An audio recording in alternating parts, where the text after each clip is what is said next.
Welcome to the Mom and Son Yet podcast. I'm Billy. I'm Mom. And this is episode 3. Episode 3. Today we're probably going to be talking about dating. Dating when you're 60. When I'm 60 and the 60th United States president. Is that right? Probably. You just winged that? Yeah. Winged that? I didn't want to do the math in my head. Okay. Anyways, so, dating. So let's talk about my expectations of Billy dating. Many things, right? Right. I want to raise him to open doors for girls, to pay for things, I'm a pretty strong, independent woman, I think, right? Yeah. I was a single mom for a while. I feel like I can hold my own. Mm-hmm.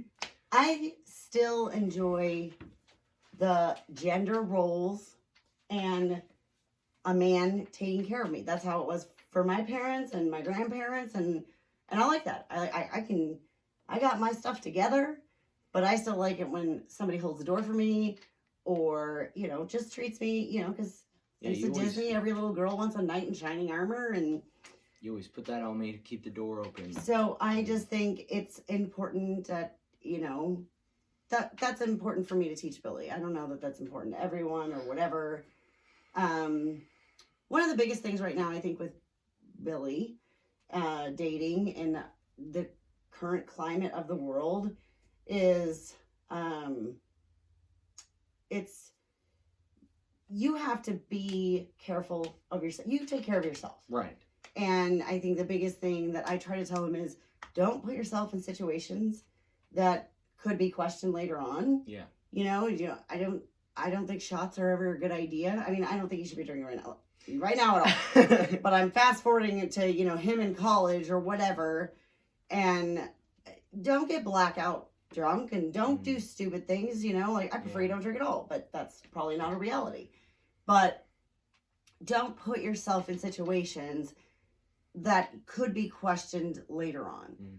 You treat people with respect. Once you're in a relationship, you date for a while and you get to know each other and you don't rush into it. Right. Be Be friends first, all those different things, and make sure this is someone that you really enjoy spending time with. Right, and that reminds me, the last episode we were talking about the internet and my phone and whatnot. Now, with the internet, I'll be the first generation to be able to say anything that I could post on there, whether it be good or bad.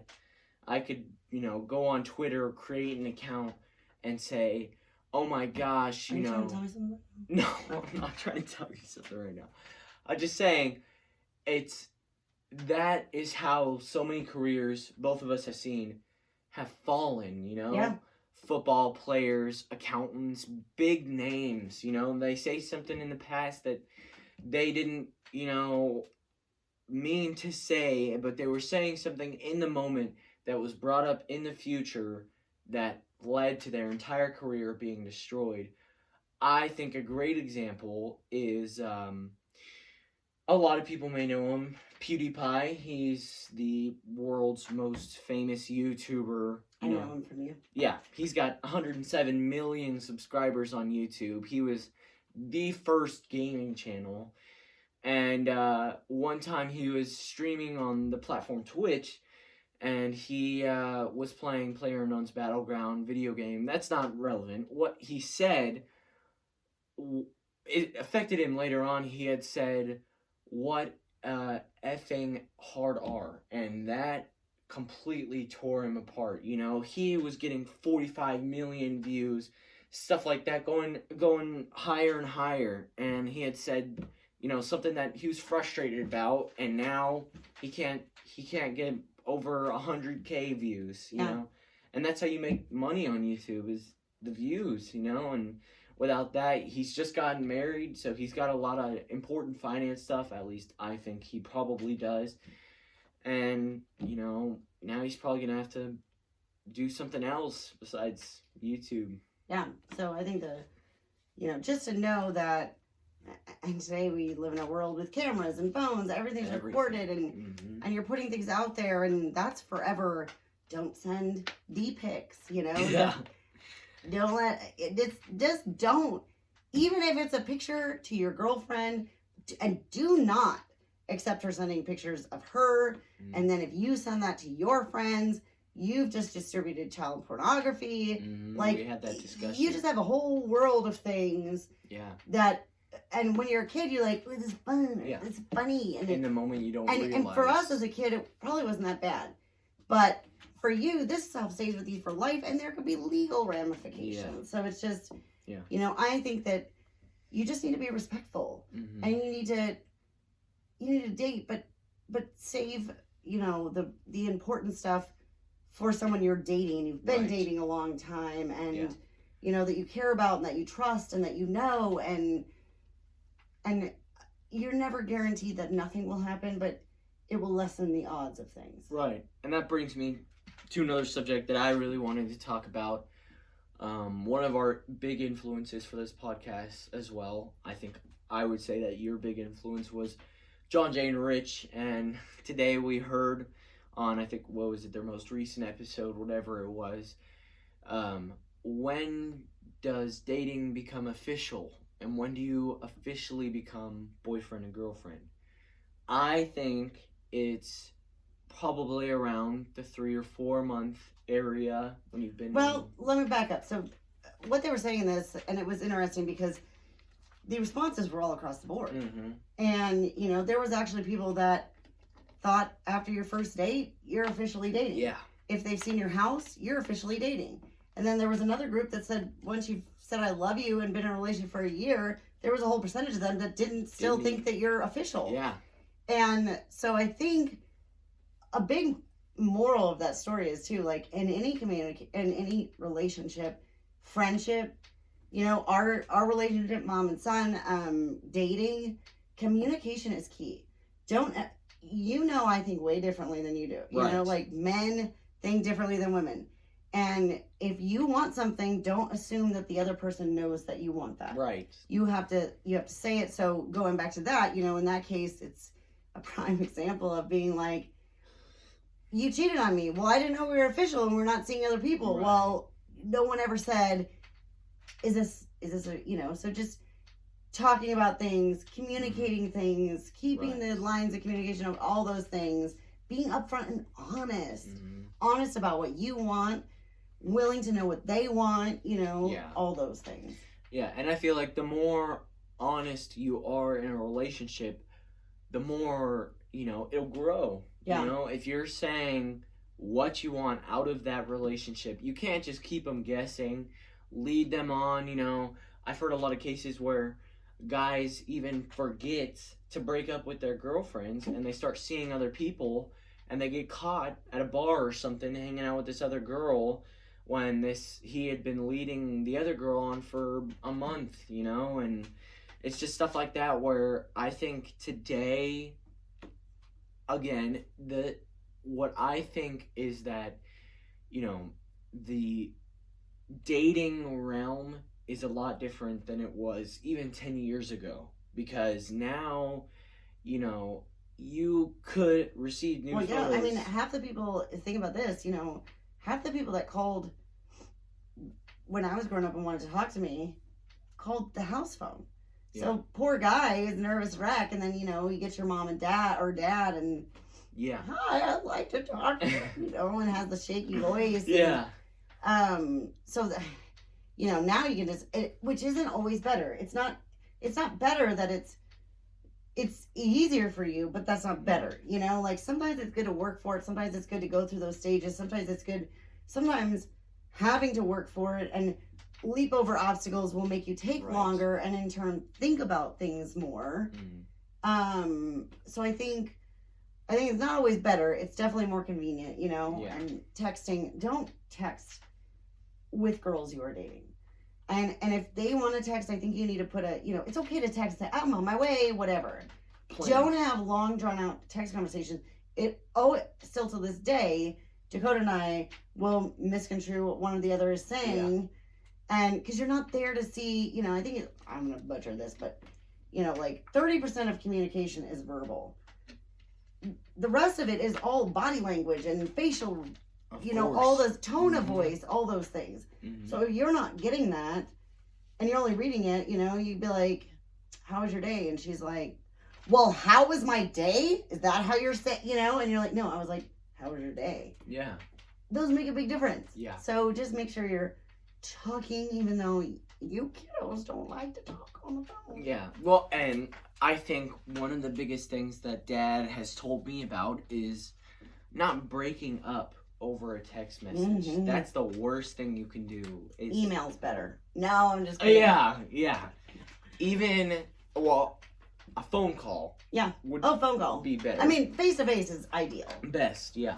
If that can't happen, phone call. It's almost like, I don't know how to say it any other way. It's almost like testing your manhood, Yeah. Being able to go up and say to them, I don't think this is working out. Right. I want to see other people is so much better than being like, LOL, we are done. Do not talk to me anymore. I don't know. Maybe some people do, but it's just. Well, and I think a big thing is not jumping into relationships. Growing up, I remember there was a lot of guys I dated, and I use that term loosely. Like maybe we went on one date or whatever, you know. But they were really good guys, and I would build them up so much in my mind. And then it wasn't anything. And then it was always uncomfortable saying, I don't, want to date. And we should have probably just been friends. And maybe if I had just started off friends, that would have worked out much better. Yeah. So I think that's the lesson I try to tell you all the time is be friends with a person. Try, if you really like them, get to know them. And go out on not even necessarily a date, but, just to hang out. Get to know them. Because you'll find things out very fast just by listening to them talk and things like that if you're already in that dating phase, now it's real awkward because you can't just stop talking to them. Now you have to break up with them, you know? So it's you getting to know people. And is this really a relationship is a big deal, And it's so before you're ready to take it to that stage, make sure all those other pieces fit. Well, and your personalities fit. You always say I shouldn't even technically be able to date until I can drive around and stuff like that. I mean, Billy has said that he has girlfriends, and I did too. Not girlfriends, boyfriends when I was in middle school. But what I've tried to tell him is essentially you're not dating until you can drive. Because you're not going to her house and picking her up and driving to dinner. It's not really a date when I'm driving you and all that. So... it is what it is. And I think that sometimes those younger year relationships, middle school and things like that, it's not a bad thing. You kind of learn about breaking up before it's your whole heart's in it. So it's priming you for the big breakups and the big, hurts. And, if you went from 0 to 60 and never had your heart broken or hurt in any way, and then you got crushed by a girl, that's not good. Yeah, well, and I think that, the parents, this might be a little controversial, but the parents that wait and make sure that their kids can't date anyone until they're 15 or whatnot, that just doesn't seem like the right thing, People have feelings, and you need to let those feelings go their way, and you learn, like you said, and you build up that tolerance and whatnot to being hurt. Well, one important thing is that every parent's different, every situation's different. Right. I think it's important to say that, I was 21 when I had Billy, and I was very much figuring things out, and I had a great kid, which made it easier, but all I knew how to do is be myself. I only knew how to be myself and be his mom, and I'm a little off sometimes. Like, I'm a little crazy, and I say what I'm thinking, and sometimes it's way inappropriate. But luckily, I've got a kid that reacts well to that, and I also believe that by me being very uptight and unwilling to put what am I looking for? Not, I'm pushing him away, know? I don't want to do that. I want him to feel like he can come to me with anything and talk about things. But going to other parents, everyone's different, and everybody has their reasons for different reasons, and they're gonna learn their ways. And so, but for us, this is how we feel. This is what we think. This is the point of this podcast. Is right. We're not experts, and I'm not a doctor in psychology, so we're just. This is what we've done. This is how we figured it out. Telling this is how our we experiences. Yeah. That's that's the point of having a mom. You're there to tell me. You're there to guide me in the right direction. Yeah. Sometimes, no matter what, I'm going to get hurt, but there's those times where I can avoid it and look back to you telling me that and being like, "Oh, that was such a good thing not to do." Yeah. And we had a talk. No personal stuff here, but recently that it was we were kind of going round and round on the topic of something that I thought was wrong. Billy saw nothing wrong with it.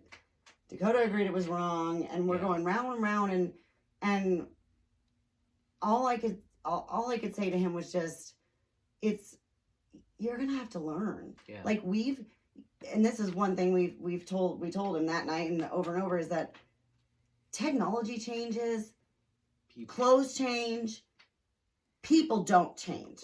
People are the same throughout the years. It's just either different mistakes or different ways of making mistakes, but people are generally the same. And you can usually pick out when someone's doing something for the wrong reasons, or whatever that is.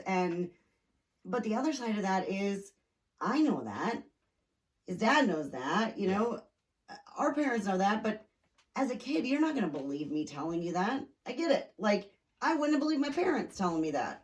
And so for him, it's very, there's some things he's going to have to learn the hard way. Yeah. And even though I tell him, and even though he still does it, I'm always going to be here from you. Yeah. And I'm never going to say, I told you so. I'm going to say, okay, we've learned from it. Let's move on, and so hopefully there's some things where he takes my advice and he avoids whatever heartache there is, or, friendships, whatever. But there's going to be times when he doesn't. And no matter what, I'm going to be there. And that's it. As long as he knows that, that's the most important thing. Yeah, of course. So, what do you think? I could not have a better mom. I think that's what I feel like you want something. You just say this in every episode. I'm glad you're there for my support and not, being whatnot mean or, more focused on yourself. You're there for me. You're there for my brother. You're there for Riggs and Lily. Because our dog. Yeah, you're there for all of us, and that's the best part of having a family in general. I love these kids. I love being a mom. Like I said, I was a young mom, but I never had two thoughts about it. I never felt like I missed out on anything. I never felt like, if anything, I feel like my kids make me stronger and give me more will and all of those things. And all I want to do is see them succeed and do big things. And so thank you for that. Mm-hmm. All right. I think this is the end of the road. End of episode 3. And episode 3. So what's next? Undecided. Puberty. Well, we keep saying that. It's going to be the ending of all of ours before he's comfortable with going. All right. Well, thank you for watching.